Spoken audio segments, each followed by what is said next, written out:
Halo rekan-rekan semuanya, kembali lagi bersama saya. Kali ini saya akan kembali menginformasikan pergerakan perkembangan Pi Network step by step menuju ke fase berikutnya atau fase open mainnet. Kemudian di sini beberapa waktu yang lalu admin sempat menginformasikan tentang informasi resmi daripada pihak core team, yang mana core team itu memberikan semacam interaksi kepada rekan semuanya, baik berupa vendor ataupun bagi rekan-rekan yang melakukan transaksi ya di dalam fase enclosed mainnet. Nah, kemudian di sini apakah rekan-rekan itu memiliki pengalaman ya dalam fase enclosed mainnet membelanjakan koin Pi? Nah, itu adalah salah satu interaksi daripada pihak core team. Jadi core team ingin mendengarkan secara langsung daripada kalangan para pionir semuanya yang sudah melakukan semacam transaksi ya di dalam fase enclosed mainnet, bisa membeli beras atau bisa membeli produk-produk yang lain, terutama dengan menggunakan koin Pi. Sekali lagi untuk core team itu juga mengucapkan semacam terima kasih ya kepada para pedagang yang sudah rela untuk barangnya itu bisa dibeli dengan menggunakan koin Pi. Mungkin itu adalah salah satu kesimpulan yang bisa admin simpulkan ya rekan-rekan. Jadi untuk informasi kapan open mainnet, nah di situ kita juga masih belum ada informasi secara pasti daripada pihak core team. Kemudian di sini juga muncul semacam roadmap yang baru ya, atau roadmap yang sudah viral di kalangan komunitas. Jadi mungkin rekan-rekan semuanya itu juga sudah melihat tentang roadmap yang terbaru yang ada di dalam layar rekan-rekan masing-masing, yaitu tentang jadwal-jadwalnya ya.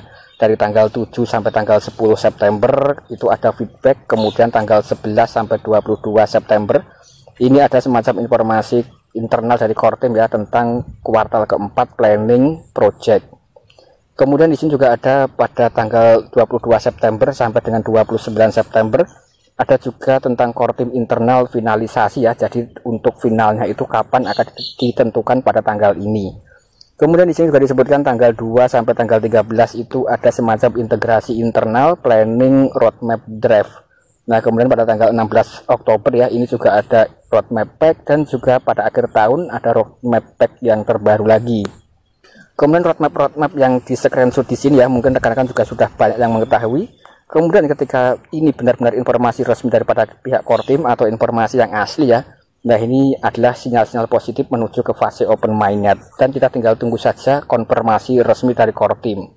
Dan kalau kita hubungkan, core team itu juga akhir-akhir ini sering sekali melakukan semacam interaksi ya berkaitan dengan transaksi dengan menggunakan koin Pi dan lain sebagainya untuk jual beli. Kemudian di sini admin membuka postingan dari Edi Kabas, salah satu pionir yang aktif ya memberitakan seputar Pi Network.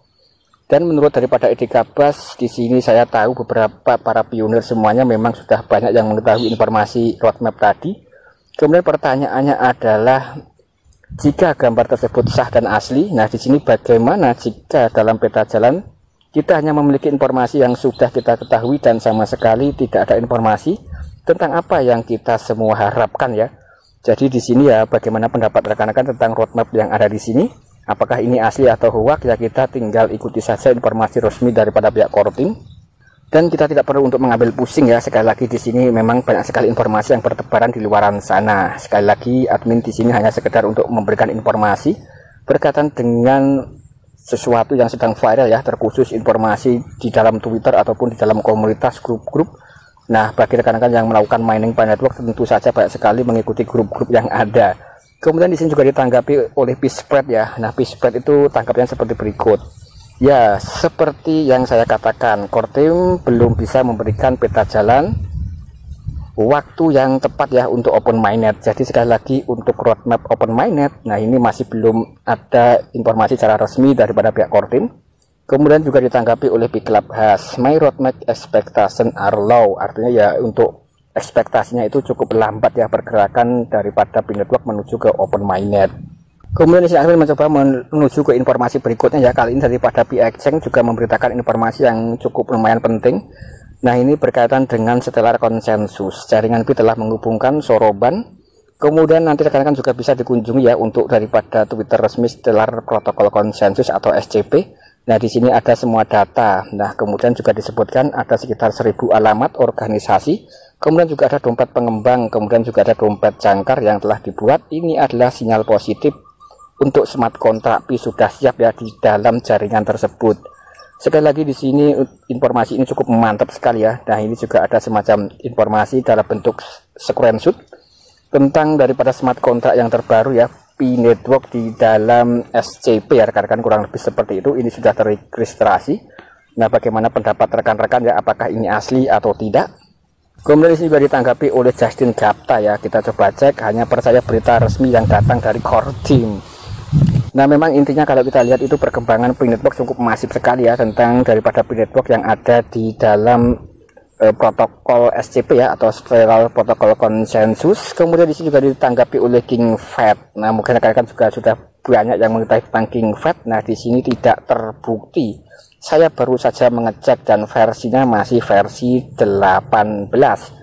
Nah, jadi di sini King Fat itu juga melakukan semacam analisa secara mandiri ya, atau penelusuran. Nah, kita coba cek untuk saluran Twitter dari King Fat. Nah, sekali lagi di sini admin mencoba membuka saluran Twitter King Fat, merupakan salah satu YouTuber P-Network ya. Nanti rekan-rekan juga bisa dikunjungi saja. Ini beliau juga bisa dikatakan pionir aktif ya untuk daripada membahas seputar P-Coin atau P-Network. Kemudian di sini kalau kita lihat daripada saluran P-Exchange ya, di dalam saluran Twitter. Nah, di sini itu pengikutnya cukup lumayan banyak sekali ya, penukaran mata uang kripto, dan mungkin banyak sekali rekan kita semuanya, bahkan admin juga. Ini juga mengharapkan adanya semacam fitur exchange ya, untuk kita bisa menukarkan koin P dalam bentuk mata uang fiat. Apakah itu realistis atau tidak ya, kita tinggal ikuti saja step by stepnya. Ikuti saja informasi resmi ya, terutama yang datang daripada pihak core team. Sedangkan untuk informasi demi informasi semacam ini ya, kita jadikan saja untuk informasi imunitas ya rekan-rekan, karena pergerakan daripada komunitas itu sangat masif sekali. Dan apalah artinya suatu proyek tanpa komunitas. Jadi yang paling penting itu adalah komunitas yang bisa membesarkan suatu proyek. Disebutkan di sini jaringan utama terbatas, acara yang menantikan akan berlangsung selanjutnya. Dan di sini Sorban menyelesaikan versi pengujian V20 ya. Tujuan dari acara membantu organisasi, proyek Angsor dan semua sumber daya di luar Stellar berinteraksi dan membuat smart kontrak dalam bahasa RAS yang didukung oleh Sorban. Kemudian tadi juga sudah disinggung ya, untuk King Fat sudah melakukan semacam analisa secara mandiri, dan ini masih dalam versi 18, jadi masih belum menuju ke versi 20. Kemudian nanti ketika memasuki versi 20 ya, yaitu pasti akan menuju ke yang disebutkan ini ya rekan-rekan. Kemudian di sini juga disebutkan menantikan protokol peningkatan jaringan Pi versi 20, tingkatkan versi 20, melakukan sinkronisasi dengan server Horizon. Kemudian juga melakukan interoperabilitas lintas rantai dan juga smart kontrak lainnya, baik di dalam ekosistem Stellar atau didukung secara eksternal oleh Sorban ya, setelah tanggal 11 Oktober.